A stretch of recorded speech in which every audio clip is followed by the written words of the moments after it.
Hey y'all, today I'm going to be walking through a sub and amp install on my 2017 Mustang Ecoboost. It has a stock head unit, so I'm also going to be talking about how to use a line output converter to get signal to your amps. This is just going to be an overview starting off of how everything fits in the car. Starting off, my battery's right here, and then you're going to have to run a power wire that goes to your amp. That basically gives 12 volt power to your amp to power your subs. You bolt the power wire onto your positive terminal on the battery. You run it through the firewall. You pull it through on the interior of the car. It goes underneath these interior panels. You can tuck it under or take these panels off and then put the wire underneath. You run it through the car all the way to the trunk, and then that power wire attaches to the amplifier. And there's a few other wires that attach to the amplifier, like ground. You have to tap to some rear speakers back here, but for the most part it's pretty straightforward. For the 7 amp install, pretty simple. All right, so for installing the power wire from your battery and going through the firewall on the Mustang, you're just gonna have to open up this cover right here, and it's held in actually by a few clips that I've already taken out. They look like this right here. And take this cover off to expose the battery. I don't have the power wire hooked up to the positive terminal yet, but before you work on your battery, just disconnect the negative terminal just to keep everything safe. Here's the power wire. Here's the fuse. You're gonna want the fuse as close to the battery just in case there's a short. You'd want the wire to burn out on this segment of the wire instead of something in the car, which could lead to a fire. Then you'd install this into the power terminal, into the positive terminal. You can probably wedge it right here. Once you get your power wire just set in the engine bay, there is a grommet right here that's uncovered after you take the battery cover off. You feed the power wire through here, and here I have the jack set up, but you have to unfortunately take your entire wheel off, and I'm gonna put it over to the side, and you're gonna have to bring this fender liner wheel well thing down, and it's held in by clips similar to the battery cover. And there's a few that you need to remove all along here, and I removed about 7 of them, and then I could about get in here, bend this down so I can get access to where this grommet up here leads to. And you feed it through that grommet, and it comes through this hole right here.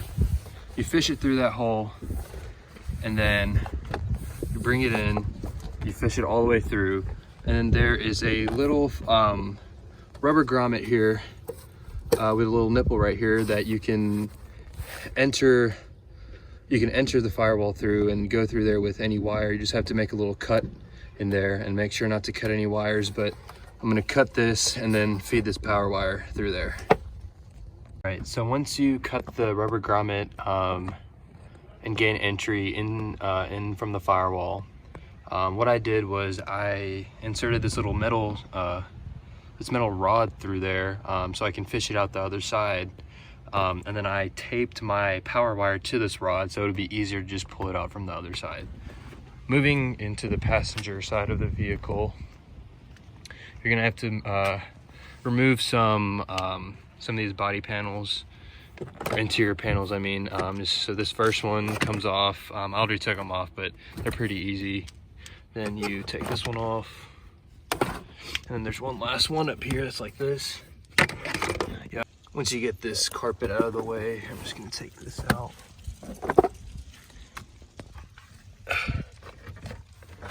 You're gonna want to pull this carpet down. Then I have this little tool here weighing it down. And then you're gonna see coming through the rubber grommet, which is right here, is my rod. So I'm gonna just take it and then pull it through. See if it works. All right, so it took a little bit of effort, but I pulled the power wire through as it was attached to this metal rod, just with some electrical tape. Keep this kind of flush so it's not too bulky, so it slides right through. If you can see, I just pulled it through that grommet from earlier. And now we can just continue to pull this all the way through, and then we're gonna tuck it under this carpet all the way back and run it to the trunk. All right, so I tucked the power wire under this carpet and brought it all the way through here. And then these plastic parts are gonna go over this right here. So just put it in place right here, and then we'll put the plastic parts in. And then you can remove this whole panel on the Mustang, which goes from here to here, but I don't really wanna do that. So I'm just gonna take this wire, and then I tucked it under this panel, just using my hands, through here. And then we're gonna have to remove the rear seats, and that's pretty easy. There is a quick release latch under the middle of each seat right here and right there. You push them in, and then you can just pull the whole thing out like this.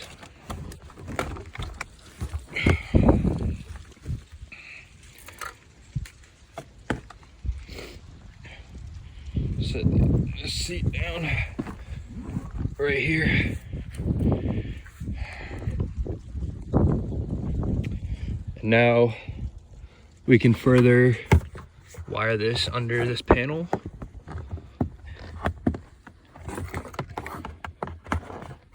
Once we have this under this panel, we can wire it all the way down this panel and then pull the seat down, or wire it through there, pull that seat down, depending on what side you want the power wire coming through. But basically, go through here, fold the seat down, and you have access to the trunk.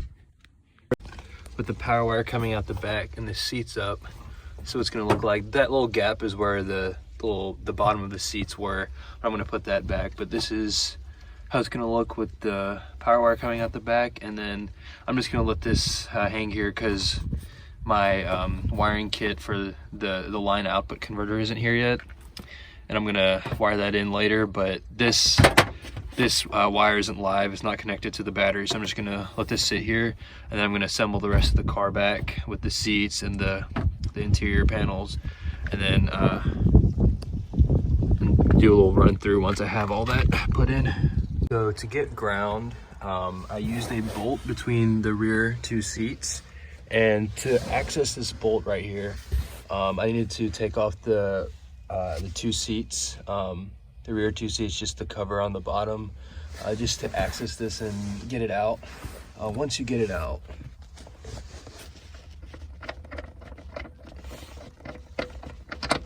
once you get this bolt out, you're gonna want to sand this paint down to get a solid ground connection with the chassis of the car. It's a little bit hard to see, but this used to be all black, and just, clean it off with a solvent like acetone or alcohol. Make sure to also sand the bottom of this bolt so there's good metal to metal contact and you have a secure ground connection. Additionally, the problem with this going ground through this route is that this bolt is pretty thick. So I had to buy some new ring terminals that are a little bit wider than what came with this. This is 8-gauge wire, and I got some of those bigger 8-gauge ring terminals. So I'm just gonna put this on here and then put this on here, and then that's gonna be a secure ground connection, and this is going to be wired back to the amp through here. So this is a solid ground. There are other locations, like one at the spare tire mount down in here, but I'm gonna have my spare tire and jack in there, so I'm not gonna use that grounding location, and this should work fine. Right, so with the ground bolted in, this is what it's gonna look like. I put this bolt back in, the terminals under it, and then there's this little flap right here. And then I routed this ground wire under here. So it's kind of tucked under this floor panel. You can't really see the wire once it's all installed. And it runs through all the way to right here. So this is a line output converter that converts the high voltage output from the stock stereo unit, the stock head unit, and it bumps it down to a lower voltage that the amp can take. On my particular line output converter, we have a few wires coming out of here. This yellow one is going to be the power, which connects to the 12-volt power coming directly from the car battery, which can be connected to the amp directly, where the power wire is installed into the amp. These two groups of wires are, these two are the positive and negative to get the signal from the left speaker in the rear, and these two are to get the signal from the right speaker in the rear. This black wire is going to be ground, and this blue wire on the other end is going to be the remote wire that allows the amp to turn off when the car turns off and doesn't drain the car battery. These two right here are the RCA outputs that go directly to the amp, which read the signal from the two speakers in the back and convert it to an RCA output, and that can then be connected to the amp to get the signal. Here is a little diagram that shows how the wiring harness is set up in the back of the Mustang. Basically, these two sets of wires will be spliced into the wiring harness to get the signal that the rear two speakers will be getting from the head unit. So in the little bundle of wires, you're gonna have a white-green wire, which is gonna be your left speaker positive. You're gonna have a brown-yellow wire, which is gonna be your left speaker negative. So on my line output converter, these two white wires, one's positive and one with the black stripe is negative. This will splice directly into that wiring harness, where those wires are these colors. The brown with the white is going to be a right speaker positive. The brown with the blue is going to be a right speaker negative. And then for some people, their line output converter is not going to have a remote wire that turns off the amp when the car turns off. And if you don't have this, it can drain the car battery. So therefore, you may also have to splice into this blue-white wire, which is a 12-volt. It carries a 12-volt signal to the, I believe, the rear camera. So it turns off when the car turns off. Here's a simple diagram of how everything kind of connects together. In the front, you have your car battery with the power wire attached to the positive terminal. This positive terminal goes all the way to the back, attaches to the amp, the 12-volt port, and then from your line output converter, you can also get this 12-volt power from the battery by attaching it directly to where the power wire attaches to the amp. Then you have your remote wire, which is this one right here that goes directly into the amp. And then you also have a ground coming from the line output converter that just grounds. You can ground it where the amp has ground, or you can just ground it anywhere in the car. The amp is grounded to a bolt in the back seat. And then here we have what I just explained. We have the two white wires getting signal from the left speaker, and then the two gray wires getting signal from the right speaker. But this is a little bit different because we have just one wiring harness that we're tapping into in the back of the Mustang, and that's pretty much it for the wiring.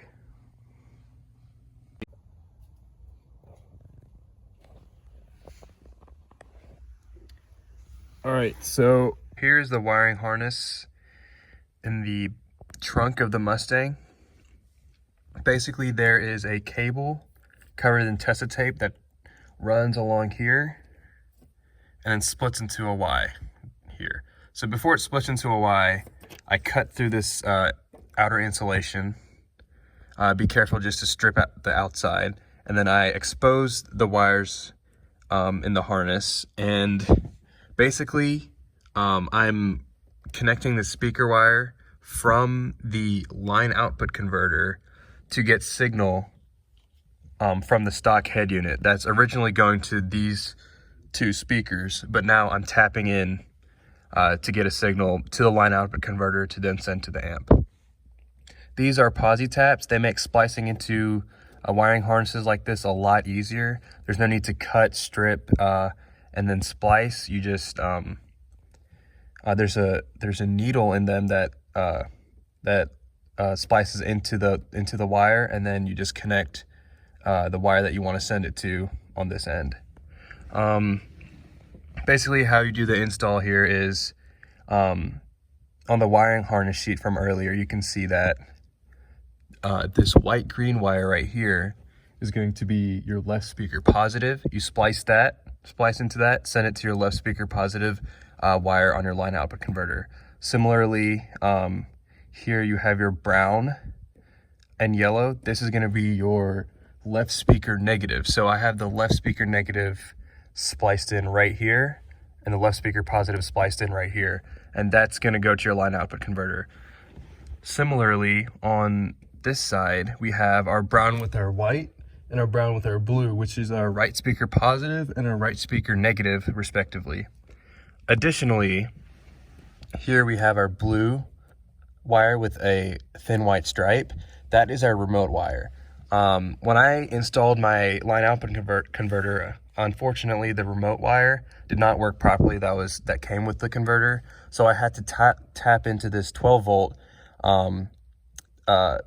wire, which goes to the rear camera, which turns off when the car turns off, so I can have the amp turn off when the car turns off. And that is spliced into right here, and then this little red wire goes directly to the amp, and that is a remote wire.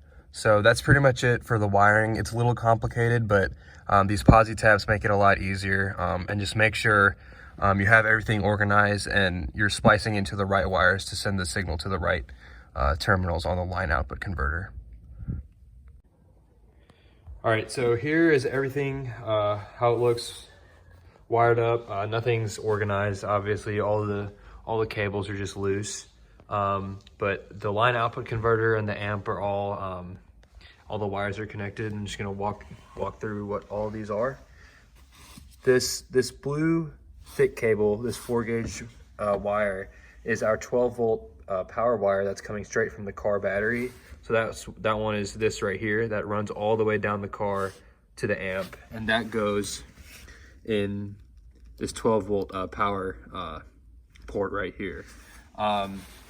Additionally, I ran the power cable from the line output converter, which is this yellow one, to the same port to gain access to that 12 volt, the 12 volt power from the battery. Additionally, this black cable is what's grounded to our seat back here, and that goes into this port right here. And I also grounded the line output converter to the same spot and screwed it into the same port. Now the remote wire that comes from the line output converter goes directly into the amp, into this middle one right here, and that's the remote wire. Next, we have our RCA connection. So our RCA cables connect right here.